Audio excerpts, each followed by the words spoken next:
सैनिकों को लात मार रहे थे और आधी तरफ मेरी कविता सुनाई जा रही थी। वो हिस्सा सुनाता हूं मैं आपको। और अगर आपने मेरा समर्थन किया, पूरे सदन ने समर्थन किया, तो मैं हिंदुस्तान के प्रधानमंत्री के सामने सीना तान के ये भाषा बोलना चाहता हूं। बहुत दुख होता है साहब, कब तक तिरंगे में लिपटी लाशें देखेंगे, कब तक सैनिकों का अपमान देखेंगे। तब मैं 4 लाइन पढ़ता हूं, देखना चाहता हूं ये सदन कितना समर्थन करता है। भारत माता का बंटवारा है जिनकी अभिलाषा में, वे समझेंगे अर्जुन के गांडीव धर्म की भाषा में। फूल अमन के कभी नहीं खिलते कायर पर पार्टी में, नेहरू जी के श्वेत कबूतर मरे पड़े हैं घाटी में। दिल्ली वालों, अपने मन को बुद्ध करो या क्रुद्ध करो, कश्मीर को दान करो या गद्दारों से युद्ध करो।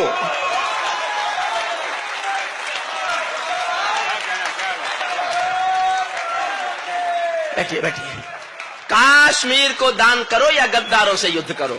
जेल भरे क्यों बैठे हैं हम आदमखोर दरिंदों से, आजादी का दिल घायल है जिनके गोरख धंधों से। घाटी में आतंकवाद के कारक बने हुए हैं जो, बच्चों की मुस्कानों के संहारक बने हुए हैं जो, उन जहरीले नागों को भी दूध पिलाती है दिल्ली, मेहमानों जैसी बिरयानी चिकन खिलाती है दिल्ली। जिनके कारण पूरी घाटी, मेरे इस दर्द पर ध्यान देना। हमारे मंत्री जी कह रहे थे क्या बोलेंगे आप कवि, कवियों की जुबान आकाश होती है। मैं बताता हूं कवि क्या बोलना चाहते हैं, अभी भी बोलेंगे और आपसे बोलेंगे और सीना तान के बोलेंगे। जिनके कारण पूरी घाटी जली दुल्हन सी लगती है, पूनम वाली रात चांदनी चंद्र ग्रहण सी लगती है। जिनके कारण मां की बिंदी दाग दिखाई देती है, वैष्णो देवी मां के घर में आग दिखाई देती है। उनके पैरों बेड़ी जकड़े जाने में देरी क्यों है, उनके फन पर हेड़ी रगड़े जाने में देरी क्यों है।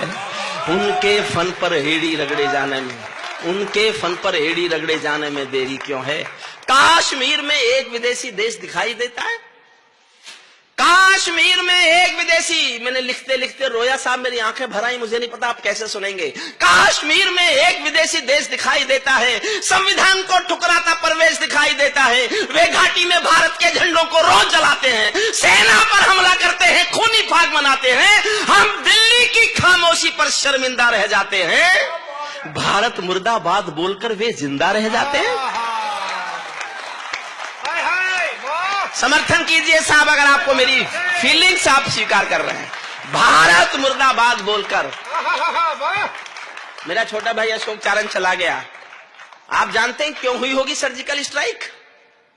मैंने 2 लाइन लिखी थी इसलिए हुई सर्जिकल स्ट्राइक।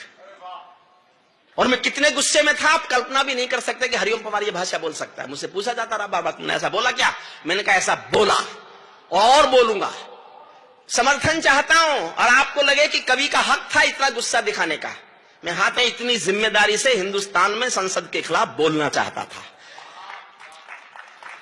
मेरे गुस्से को स्वीकारना। भारत जिंदा, भारत मुर्दाबाद बोलकर वे जिंदा रह जाते हैं, हम दिल्ली की खामोशी पर शर्मिंदा रह जाते हैं। शायद तुम भी सत्ता मद के अहंकार में ऐठे हो। अगली पंक्ति पर सदन का, पूरे सदन का प्यार चाहता हूं। शायद तुम भी सत्ता मद के अहंकार में ऐठे हो, क्या 17 मंत्री मरने के इंतजार में बैठे हो?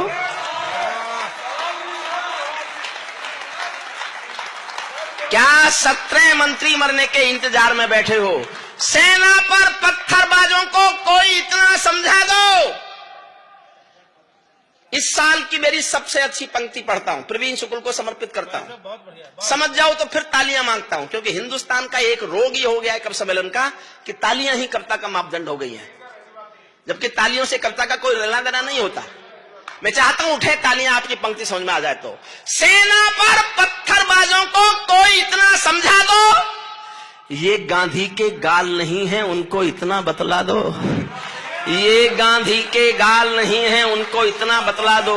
दिल्ली वालों, सेना को भी कुछ निर्णय ले लेने दो। एक बार पत्थर का उत्तर गोली से दे लेने दो। एक बार पत्थर का उत्तर गोली से दे लेने दो। जब चौराहों पर हत्यारे महिमा मंडित होते हो, एक छंद पढ़ता हूं बहुत अच्छा और मैं देखना चाहता हूं मैंने जोश में ज्यादा पढ़ा कि आपने जोश में ज्यादा सुना। ये मुकाबला है साहब, आप जीतेंगे तो आपको सैल्यूट करूंगा।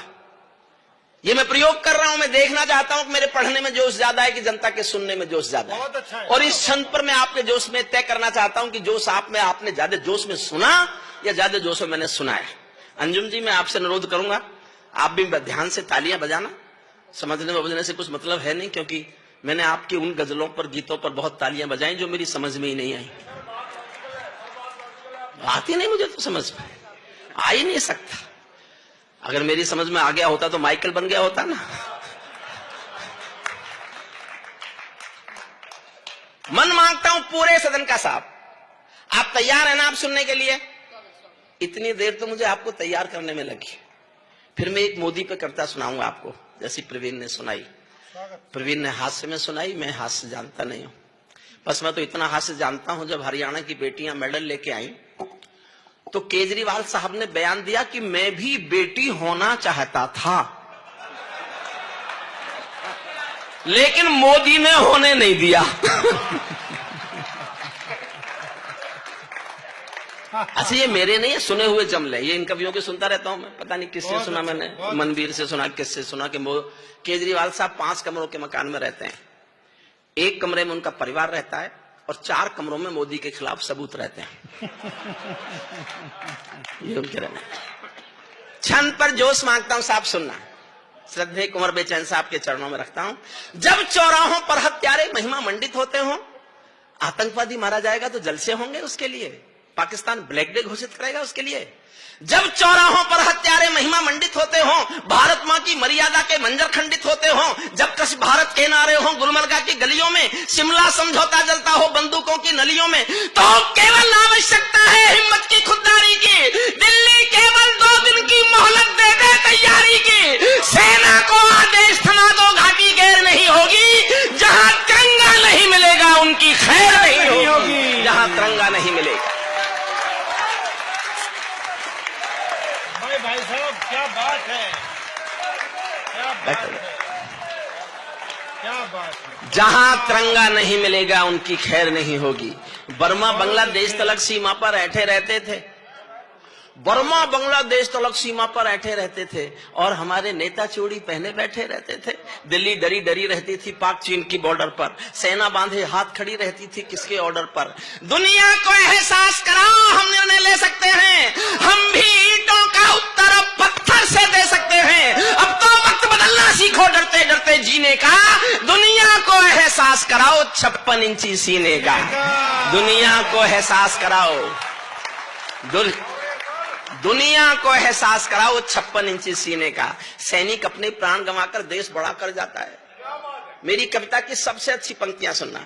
सैनिक अपने प्राण गंवाकर देश बड़ा कर जाता है, बलिदानों की बुनियादों पर राष्ट्र खड़ा कर जाता है। जिनको मां के बलिदानी बेटों से प्यार नहीं होगा, उन्हें तिरंगे को लहराने का अधिकार नहीं होगा। उन्हें तिरंगे को लहराने का अधिकार नहीं होगा। सिंहासन के माने होते हैं सिंहों का आसन हो, कायरता से दूर अटल संकल्पों का अनुशासन हो। राजमहल के आचरणों की गंध हवा में जाती है। दिनकर जी ने एक पंक्ति लिखी, सिंहासन खाली करो की जनता आती है। हिंदुस्तान की सियासत बदलती रही, सरकारें बदलती रही। मैं भी एक पंक्ति पढ़ रहा हूं जो मेरे मरने के बाद शायद देश में कहीं ना कहीं कोट होगी। राजमहल के आचरणों की गंध हवा में जाती है, राजा कायर हो तो बिल्ली सिंहों को धमकाती है।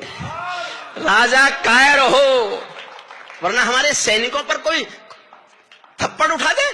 राजा कायर हो तो बिल्ली सिंहों को धमकाती है। भारत एक अखंड राष्ट्र है, समापन करता हूं, जोश में समापन करना।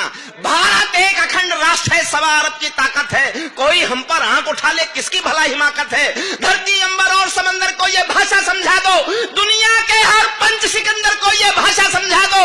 अब खंडित भारत मां की तस्वीर नहीं होने वाली, कश्मीर किसी के अब्बा की जागीर नहीं होने वाली। कश्मीर किसी के अब्बा की जागीर नहीं। बहुत मोदी पढ़ देता है।